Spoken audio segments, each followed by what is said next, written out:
This is Tom Dillon, the Lifetime Liberal. Today is Friday, November 14th, 2025. The title of this rant is Epstein, Trump, Russia, Israel. There are multiple conspiracies between them. They are all connected. It's going to get much, much worse. So finally glad to see that the press is finally seeing, the blood in the water. There's sharks. They're going after it. Trump Epstein has legs.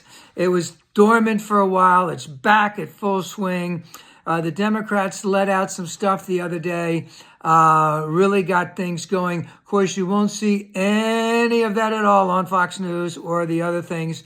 They're talking about trans people, etc. And the Dems dropped some stuff this week. I like to just say they didn't blow their wad on the first load. They got a lot more that they're going to drop. It's going to be drip, drip, drip, and it's all going to be worse, worse, and worse. Now, I need to emphasize right now that there's so much going on underneath the scenes between these four things. And the press has to do their job. They have to dig deep. They give this precursory look at things. Trump goes on to another shiny object, and they follow the shiny objects, just like lemmings, as they used to say.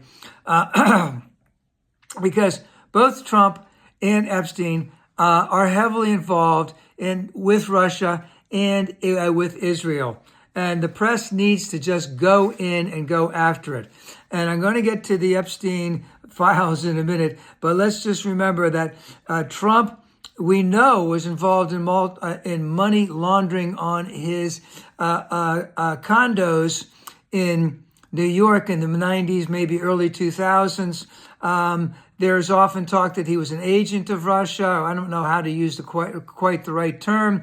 They had compromise on him. He owed them, all of that kind of stuff. Couple things happened right before Helsinki. And then in Helsinki, remember, Trump didn't let the interpreter keep the notes. He took the notes, he ripped them up, all that other kind of stuff. It's pretty obvious that something was said that Putin said to him that Trump didn't want anyone else to know about. But we have to dig deeper. We can find stuff about this. That has to be done. Also, remember in Alaska, just a couple months ago, there was multiple reports that when they came out of that meeting, remember, Putin said a couple of things, then took off. And what we heard from the press, multiple people in the press, is that the remainder of Trump's crew that were in at that meeting were just coming out. They had a ghastly look or ghostly look on them. So again, Putin might have dumped some stuff on him that he's got the goods on him, and he's going to hold him to it unless Trump does the things he wants. And we can see Trump has not done anything to help out Ukraine whatsoever. So there's still a good chance that Russia has lots of compromise on Trump, and it's going to keep going. And I'm just going to say, just to take a look at the assassination attempts from over the summer. The press did a precursory look at it. This guy, whatever, he shot dead. But is there more deeper stuff to it? What really happened, especially at the hospital? I mean, we've heard nothing from the hospital. Nothing came out at all. I mean, I know what goes on in a hospital. I mean, people talk all over the place, just like in any business, right? There's you got to keep on going after it. And what about, was Epstein an agent? Did he rat out Trump? Did he tell the Russians about all the stuff he had on Trump so that they could use it against him? Yeah, we could find that out. Yes, that we have to dig and dig and dig because it's all there. And if we know that, and so that is going to be going. Now, getting back to the files themselves and Trump's involvement and possible sexual involvement, let's just say, we do not know at this time whether or not Trump had a sexual encounter with a teenager, maybe, well, I hope it wasn't but a teenager. And let's just say, that was a rape. If it happened, it was probably a violent sexual assault. Some of the things that have been said by some of the victims in reference to Trump is that it was violent. slapped them, etc. They said that they had plenty of money. They would use it against them. They'd use it against their family. They couldn't tell anybody about it. And, all of that, some of that is in the files. And they have to go back, the press has got to go back to the files and get that. Because that was documentation for Elaine Maxwell and other things. Remember the woman right before in 2016 was going to talk about Trump raping her, and she dropped it out right beforehand because she said that she had so many death threats against her? Hey, we need to look into that more because, hey, again, it's showing that there are multiple women who have come forward and said that they were violently assaulted by Trump. All right? And I'm going to say something else in reference to all of this is happening, because I know that many people it's totally painful to them of what has happened. And I understand that. And I can say as a man, I could never experience and understand what would have happened to a woman in such a situation. But I can say that I can understand that violation, that violent encounter, that theft of, what do I want to call it, of innocence, is something that would take someone down physically, spiritually, and emotionally. And that is something that cannot be easily or fully rectified. Excuse me.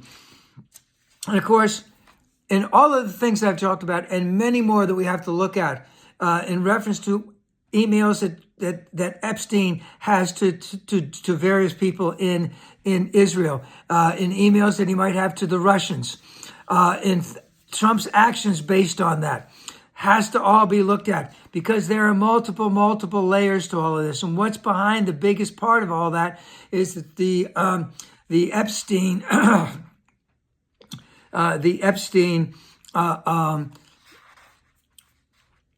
child trafficking ring, where it took a lot of rich men, white men in there, and did a lot of things that were terrible things. And they also were trying to do business with them at the same time.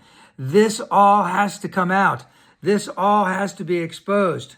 And even though Trump may not have been directly involved in a violent sexual assault on a teenager, we know that he has compromised in there. We know that, and that he had a great part of. And all of this needs to be looked at.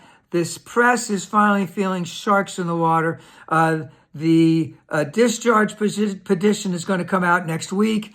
Even if the Senate, they're saying a lot more Congress people are going to vote for it because, hey, they want to be reelected. They know Trump's not going to be around in 28. He may not be alive in 28. They want to be going on. They might still want to be reelected by 2040 because they want to be around. They have to make decisions and they have to move on. They have to go against Trump. And the more drip that keeps this up at the top of the news cycle is going to infuriate Trump all over the place. We are going to see massive distractions, whether it's with ICE and the Border Patrol all over our immigrant sisters and brothers, whether it's invading or bombing Venezuela or any of this. This is all a smokescreen on his part to keep us away from the Epstein files. The last thing is that